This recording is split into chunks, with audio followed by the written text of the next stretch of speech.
एक बार राजा कृष्णदेव ने रानी के जन्मदिन के अवसर पर उन्हें एक बेशकीमती हार दिया। राजा का उपहार होने के कारण रानी को वह हार अति प्रिय था। उन्होंने उसे बहुत संभाल कर एक संदूक में रखा था। एक दिन श्रृंगार करते समय जब हार निकालने के लिए रानी ने संदूक खोला तो उन्हें हार नहीं मिला। घबराते हुए वो फौरन राजा के पास पहुंची और उन्हें अपना बेशकीमती हार खो जाने की जानकारी दी। राजा ने उन्हें वह हार कक्ष में अच्छी तरह ढूंढने को कहा, लेकिन वह हार नहीं मिला। अब राजा और रानी को यकीन हो गया कि हो न हो उस शाही हार की चोरी हो गई है। राजा ने तुरंत तेनालीराम को बुलावा भेजा और सारी बात बताकर शाही हार खोजने की जिम्मेदारी उसे सौंप दी। तेनालीराम ने बिना देर किए राजमहल के सभी सेवक सेविकाओं को दरबार में हाजिर होने का आदेश जारी करवा दिया। कुछ ही देर में दरबार लग चुका था। राजा अपनी रानी के साथ शाही तख्त पर विराजमान थे। सभी सेवक सेविकाएं दरबार में हाजिर थे। बस तेनालीराम का इंतजार था, लेकिन 2 घंटे बीत जाने पर भी तेनालीराम नहीं आया। तेनालीराम की इस हरकत पर राजा आग बबूला होने लगे। ठीक उसी वक्त तेनालीराम ने दरबार में प्रवेश किया। उसके साथ एक गधा भी था। विलंब के लिए राजा से माफ़ी मांगते हुए वह बोला, महाराज माफ़ कीजिएगा, इस गधे को खोजने में मुझे समय लग गया। सबकी समझ के परे था कि तेनालीराम अपने साथ वो गधा दरबार में लेकर क्यों आया है। तेनालीराम सबकी जिज्ञासा शांत करते हुए बोला, ये कोई साधारण गधा नहीं है, ये एक जादुई गधा है। मैं ये गधा यहाँ इसलिए लाया हूँ ताकि ये शाही हार के चोर का नाम बता सके। तेनालीराम की बात अब भी किसी के पल्ले नहीं पड़ रही थी।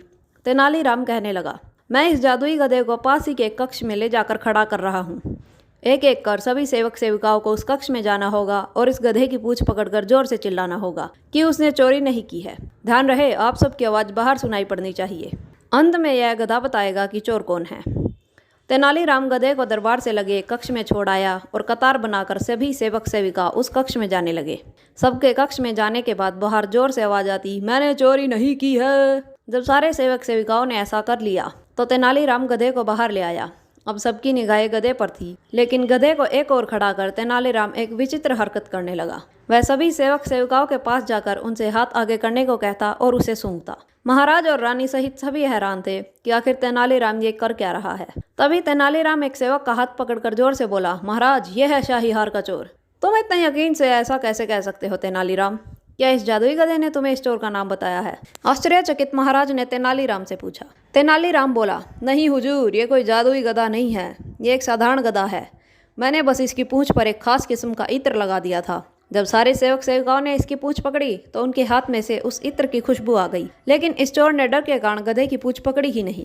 वह कक्ष में जाकर बस जोर से चिल्लाकर बाहर आ गया, इसलिए इसके हाथ में इस इत्र की खुशबू नहीं आ पाई।